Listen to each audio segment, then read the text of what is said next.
All right, thanks for having me today, guys. Very happy to be here, and Gene asked me to come and talk. We're going to go through a few things today that have to do with spine health and then also physical therapy and a very nice introduction. I'm a physical therapist. My name's Todd, and as you know, I own and operate Robbins Rehabilitation. We'll see if oh great, it's working. Okay. So yeah, I'm a physical therapist, I'm a business owner, but I'm also an educator. I really enjoy coming out and talking to groups and giving people more information about really the most important thing that they own, which is their body. A lot of people, probably know a little bit more about their car than they might know about their body and taking care of it.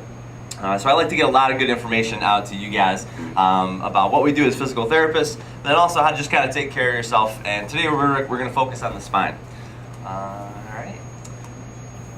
So, this is me and my twin brother. That's Travis. And we usually don't treat patients in the same office because it gets a little bit confusing. We've got offices in Allentown, so right down the road here at what's called the Atrium, across from the VA on Hamilton Boulevard. We are in Bethlehem, near the Wegmans in Bethlehem, in Nazareth, and then also I treat patients over in Phillipsburg, New Jersey. We started in Allentown 12 years ago, and our second office was in Phillipsburg, and then we kind of fill in the space in between since then. So it's a lot of fun working with my brother. We went to school together at Ithaca College for physical therapy, and we always wanted to have our own practice and work for ourselves because we're not very good employees. We only like working for ourselves. So it's been a good time working with them. Here's us out in the community. We like to do a lot of community events. We sponsor 4 charities a year. This is actually from last year, but we're coming up at the end of the month. We are doing a charity for Victory House. They're a shelter for homeless veterans. So we go there, we cook them a meal, and we sell shirts and take donations. 100% of their food is donated. So we get them some food, and we take our whole office there and cook for them. This is my wife and my 2 boys, Bryce and Carter. So we have a lot of fun. This is us down at the beach. But we were just talking, getting up early. The boys were up very early this morning. So I think they get me going in the morning. And this is our group. This is our most recent event that we did. We took everyone out. We went to go see a band down at Steel Stacks. But this is the whole team. So we have about 17, 18 people that work for us, including therapists, physical therapy assistants, and aides. But we got a great crew that we work with. So we have a lot of fun with them.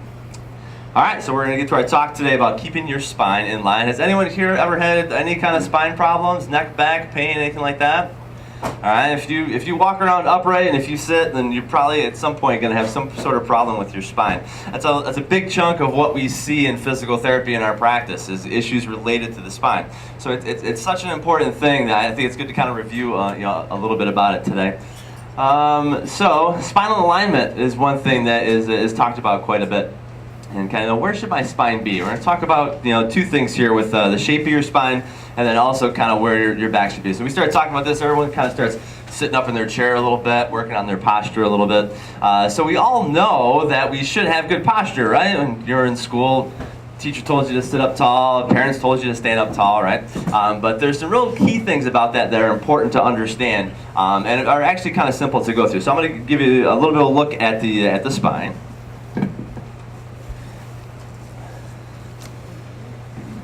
So you guys have probably seen this before somewhere, right? So your spine is a series of bones stacked on top of one another. Those are your vertebrae. Okay, in between each of those is a disc. But there's a natural curve to the spine that actually has a curve in 3 different spots. So at the top of the spine here, we'll exaggerate the curves a little bit.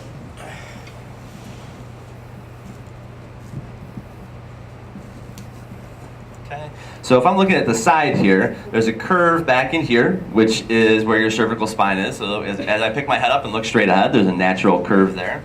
The curve goes the opposite direction in your mid-back, behind your shoulder blades there. Okay, that's your thoracic spine. And then there's a lumbar curve that goes the opposite direction. We call this an S-shaped curve because it looks like an S. In a normal spine, you should have 3 different curves and it's shaped like an S.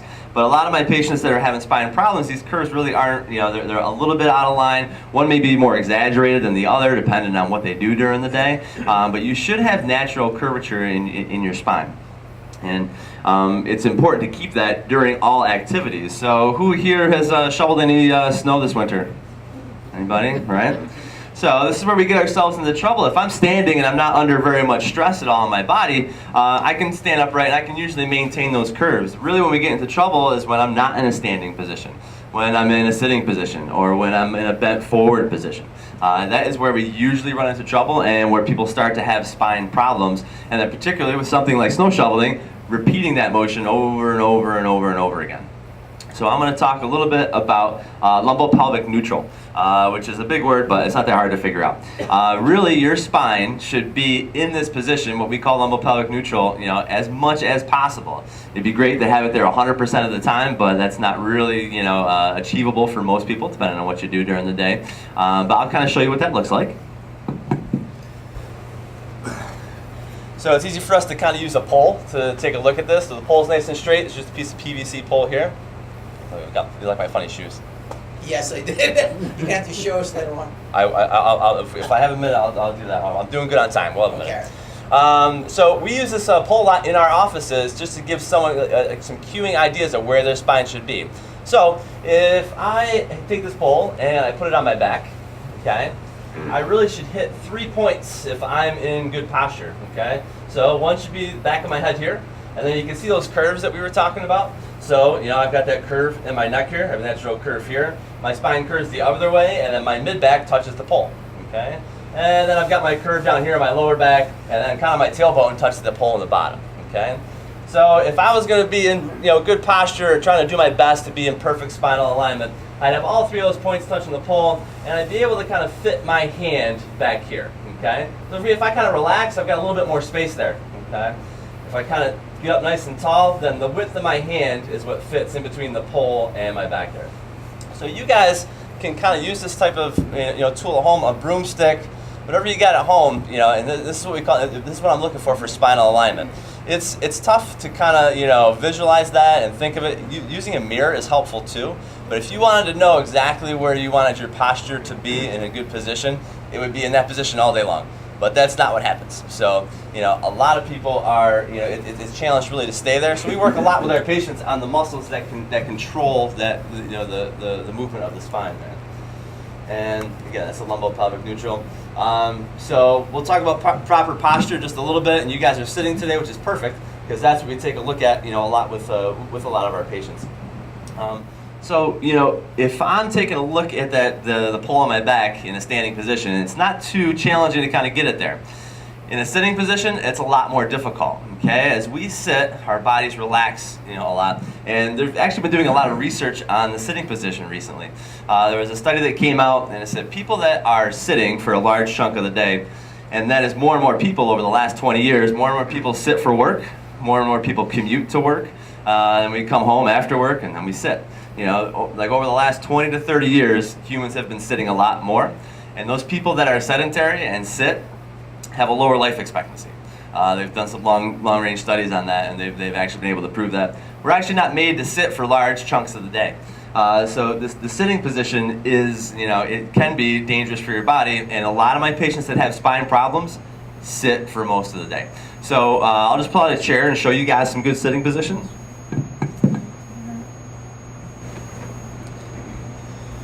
So I'm trying to do that same thing in a standing position, just in a sitting position. Now if I'm sitting at a desk, and this is where we really get into trouble depending on the height of the computer that I'm looking at, or the height of the surface where my hands are, if I'm writing on here, my head and back should be in that same position. If I were to put a pole there, they should be lined up. But what do I do when I sit at a desk? I lean forward, okay? So I get in this position here. Or if I'm kind of relaxed, maybe I'm watching television or something like that, I kind of lean back, and I get a little bit of slouch in this position here, okay? Now, it's not easy, but it's ideal to maintain that good spine position and stay upright. So if I'm going to do a lot of work at a desk, I should probably adjust my desk a little bit to help me stay in this position. So if my keyboard's up here, it's going to be hard for me to do that. If my keyboard's down here, or if my monitor is down here and I have to always look down and my chair is higher, what you want to do is think about, you can have either someone who's with you or a coworker or something like that take a look at you in the sitting position and see, am I lined up? Okay, so if I'm in a sitting position here, another way, if you don't have a pole or something like that, I'd really like to have my ear lined up with my shoulder, lined up with my hips, okay? But invariably, we either get forward or behind that line there. So if you're looking for spinal alignment in a sitting position, I want to have my ear line up with my shoulder, line up with my hip. Okay. Any questions on that? All right. And like I said, that sitting posture is what gets many of my patients in trouble. You know, they're there for long periods of time during the day, and they're not maintaining that good sitting posture that they should have. So that's really, you know, specifically, you know, in a sitting position, you really have to be mindful of your posture. All right. So another question that I had some people wanted to talk about a little bit is physical therapy and how it's utilized. So who here has been to physical therapy? All right, good. So we always say that there's only two types of people. There's people that have been to physical therapy and people that are going to go to physical therapy. You can avoid me for only so long. The good news is that it's a very successful treatment, and people do pretty well with it. But you know, over time, we just tend to kind of wear our bodies out a little bit. My patient base is pretty much people that are, you know, from like, you know, 40s, 50s, 60s, and older. We get some younger kids that come in with some injuries, but at that age, like, our bodies start to wear down a little bit. I'm approaching 40, my body is wearing down, and I know what I should be doing. So, you know, if you're an active person and, you know, you move around, your body's going to wear out over time, and if you don't pay attention to certain things, you're going to have pain, you're going to have dysfunction, and you're not going to be able to do some activities that you really are used to doing. So, you know, I'll talk a little bit on starting physical therapy early, and then I can tell you how to do that. The normal course of treatment for people, you know, if we talk specifically about spine pain, is, you know, they're going to go to their physician first and talk to them about the spine pain that they have. What's next? If you went to your physician for some sort of pain problem, what usually happens next? Give medication. Take medication, and then you'll, well, hey, take this for a month, see how it feels. Sometimes symptoms resolve, you know, a lot of times they don't. Medication, you know, particularly for spine pain, is a chemical solution to a mechanical problem. You know, it can help out with symptoms, but it's not really fixing the issue that you're having with your spine. You come back to the doctor, say, well, you know, I'm still having some pain. Maybe we should get an X-ray or an MRI. Take a look at that. I could talk for a while on that, but you know, most of them, particularly for spine type stuff, isn't really telling you a whole lot. It'll give you some information, you know, but who here has had like an MRI for their spine? Okay, has anyone had in their lower spine like a bulging disc? Or, you know, they talk about, you know, the disc and some of the joint space decreasing. If I took 100 people off the street that were 50, they'd all have the same results on MRI. I mean, that's what's going to happen. My patients bring in the MRI, so I really want to show you my MRI. So I'll look at it after. I can tell you what it says, but let's take a look at how you're moving and what you're doing right now, and then I'll tell you what your MRI says. So you take that test, maybe wait a couple weeks. Well, I get it back. Well, I want you to go to a specialist. All right, we'll go to a specialist. It takes about, you know, a couple weeks to get in there. You go see them for about 90 seconds, and then they kind of give you some advice, maybe hand you some exercises. Sometimes they refer you to physical therapy, which is good. But the problem that I see in my office is that this is, you know, months down the line. Okay, I have my patients come in. How long have you been having this spine trouble for? And they say, you know, about 6 months to a year. I said, you know, I really wish I would have seen you 6 months to a year ago. Our patients that come in, like, hey, you know, I was shoveling snow this weekend. They came in on like Wednesday. Those patients are done within like a few treatments. You know, we fix a few things. The injury is new, and research shows as soon as you can start, you know, administering treatment, you know, you're going to get better faster. You know, not with drugs or testing or going to other specialists. So I really love when my patients come in quickly, because then I can get them out quickly and back onto their legs. So this is just kind of the typical path. This is a graphic that we have. So it just kind of shows what I've explained here. You know, it takes a whole lot of time, and it actually costs a whole lot of money to go the normal way. Physical therapy is, you know, you're done in a few weeks, and it's just more economical. Everyone knows healthcare costs are rising. Physical therapy is a really good way to decrease your healthcare costs. You know, it's just, again, the treatment is done, you know, it's administered quickly, and you get better faster. So that's something that's really important for us. All right. About 5 minutes left here, so we'll get through. Direct access, this is a question. Very few people know about what direct access is. So anyone can come see a physical therapist without a prescription from a doctor, okay? You can call our office and make an appointment. People usually think, well, I need a prescription, or I need to go talk to my doctor first. You do not need to, okay? we always communicate with your physician. So if you have a general practitioner, you come in, we do the evaluation with you, and then we send that information onto your physician. We want them to have that information and know that you're coming in to see us, but it's not required to have that, when you come in for your initial treatment and your evaluation. Okay, so that's what we, again, when we're doing different research out, and it was about, the faster people can get in and start getting treatment, the better off they are. We started, educating our patients a little bit more on this. If you have an issue, with your back or all different parts of the body, back, neck, feet, hands, we see a lot of anything. If you have pain or problems, come in, let's get it checked out, let's get you started. If you need to go to a doctor, hey, you know what, go to a physician, go back to your doctor and we can refer out that way. But you don't need a prescription to go to physical therapy. We do free screens in our office. I like people to come to my office, and know who we are and where we're at. So we don't charge for that. You come in, you can meet us.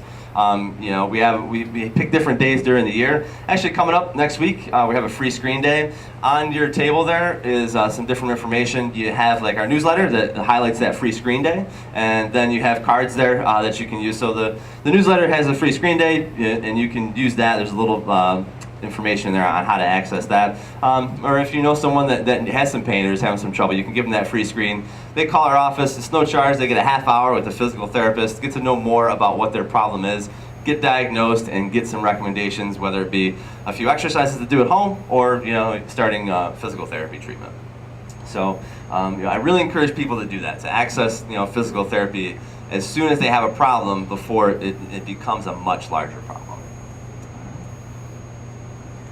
All right, and then another question that the group had was, well, what's the difference between a physical therapist and a chiropractor? Okay, classically, like over time, our two groups have kind of not liked each other. I really don't like that. I like to work with all different types of practitioners.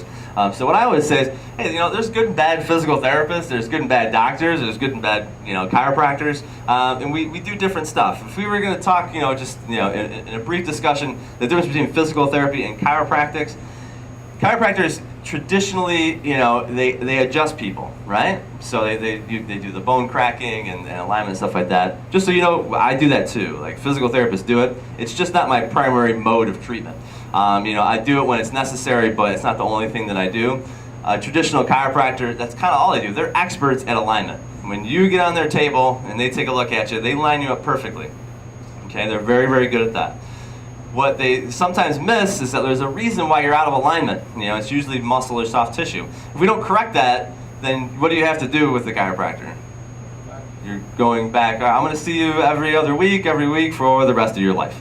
That doesn't sound good to me. What I want to do is I want to get you fixed. I want to educate you. I want to teach you about your body. And if you do this stuff on your own, then you don't need me anymore. That's the whole goal. There's plenty of people that need physical therapy. They don't need to be coming to me for the rest of their lives. So that would be like an overview of the difference between those two professions. And that is not true for every physical therapist, not true for every chiropractor. But that's just kind of a general thought about what that is. Again, I promote independence. I want you to feel better, get on with your life, and go back to doing what you want to do. Do your homework, otherwise you'll have to come back and see me. I always warn my patients that. Like if you do your exercises at home, you can avoid me. If you do not do them, then you may have to come back and see me. But that's just information about physical therapy and about your spine. And I'm right on time.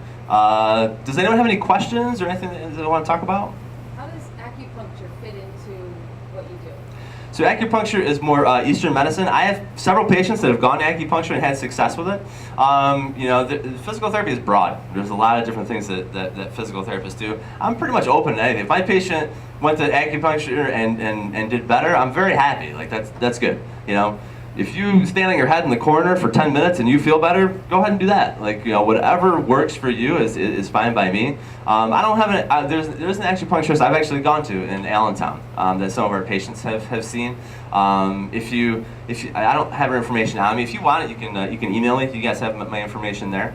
But I think acupuncture is a very good form of alternative medicine that works great for some people. You had said you don't need doctors Correct. to cut come in, but to actually do the treatment plan, do you need further physician? Depending on your insurance. So if you're Medicare, then your doctor will sign something to start treatment. But again, what we do your note and like, who's your doctor? All right, we send it to your doctor, or you can call your physician. They just fax it over to our office, and then we can start treatment. But all the evaluation stuff for Medicare is fine. If you have commercial insurance, pretty much no commercial insurance requires a prescription. Some require it after 30 days. Some don't require it at all. But and that's what direct access is. It's starting your treatment, getting going, getting an evaluation, and you can get into one of our offices within 24 hours, like on most days. We are very focused on getting you started with treatment and feeling better. That's a really big part of our treatment. So does that mean you have to have some money in your wallet for those first walk-in? No. So if you guys look at the information that I gave you, the screen is free. You'll get an evaluation. We'll give you a recommendation, completely free. If you want to continue, or it might be some people, all right, do these exercises, call us back, see how it's going. It's like, well, I recommend you start physical therapy. We verify your insurance for you. But on that first day, no, there's no cost to treatment. We say, hey, this is what your insurance is. This is what is covered. And we're very upfront about that. We don't want any surprises about what your insurance company is going to pay, and we let you know that right up front so that you know. But we find that out for you and try and make it as easy as possible. I was curious on from a college degree standpoint. Mm-hmm. Are programs, do they move to the doctorate level, or is there still master level Sure. PTs? When I went to school, you needed a bachelor's to take the national board exam. When I graduated from school, a couple years after that, you needed your master's degree to take the board. So there's a national board. I have to pass that test in order to get a license in any state. By 2020, so in the next 5 years, the initiative is there to make it, you have to have your doctorate. So all the therapists that work in my office have their doctorate, except me, because they didn't offer it, because I'm the oldest one there. So I could take 3 courses at Temple online that I haven't gotten around to get my doctorate. I was never interested in calling Dr. Robbins, but there is an initiative there that by 2020, you will have to have your doctorate to take the board exam, and then you will need to be a physical therapist. But all of our physical therapists in our office actually do have their doctorate, besides my brother and I, who they didn't offer the program at the time. But yeah, every school pretty much has a doctorate program now. Your shoes? My shoes, okay. You saw my funky shoes here. These are called Vibram 5 Fingers, so you can see my toes. That's why I had to wear boots in here. They're not good in the snow, okay? These are really, they try and mimic barefoot. So there's lots of information. I can come back and talk a whole nother time on barefoot. But barefoot walking and running, it's how we're supposed to walk. Humans have been walking for about 100 to 200,000 years. We've been wearing shoes for the tiny, tiny, tiny last part of it. We are designed to walk around on bare feet. Now that's not very functional in the snow or even in here. So these try and make it as close to barefoot as possible. We did a research study in our office with some of our patients and our staff. Just wearing these shoes, people increased their range of motion in their foot. They increased their hip strength and strength in other parts of their body with doing no exercise at all. This is how we're kind of supposed to be walking around. But as soon as my 3-year-old was little, I get him out of his shoes a lot now because I know about it. We get put in a shoe. As soon as we can walk, we get put in a shoe, and I would liken it to as soon as you were very young, you wore mittens all the time. How well would your hands work? It wouldn't work very well. So it's really designed to get more function and more natural movement in your feet, but then also in your whole lower extremity. So that's really Bigfoot. Really, That's exactly. what they've been finding. Exactly. Guys like Guys you. with bigger feet, though. Yeah. Solve the mystery. Well, guys, please, I encourage you to contact me. I gave you some information there. I really appreciate you having me come out today. I love speaking and talking to groups. Hope you guys got some good information out of it. But if you got questions, contact me. That's why I gave you my contact information. So thank you very much for having me. I appreciate it. Thank you, Todd. If you stay right here, Todd. Here's a pen to remind you of your little speaking engagement with us, and hope you will remember coming to Rotary. He's already been to Phillipsburg Rotary, so this is his second attempt. And so talking to you, we taped the talk today, so if you liked it, and tell your friends, we're going to make it available to you guys, or if you missed anything, you should be able to watch it. We're going to try that out. I can't make any promises. We're going to do our best. Okay, great. That'd be exciting.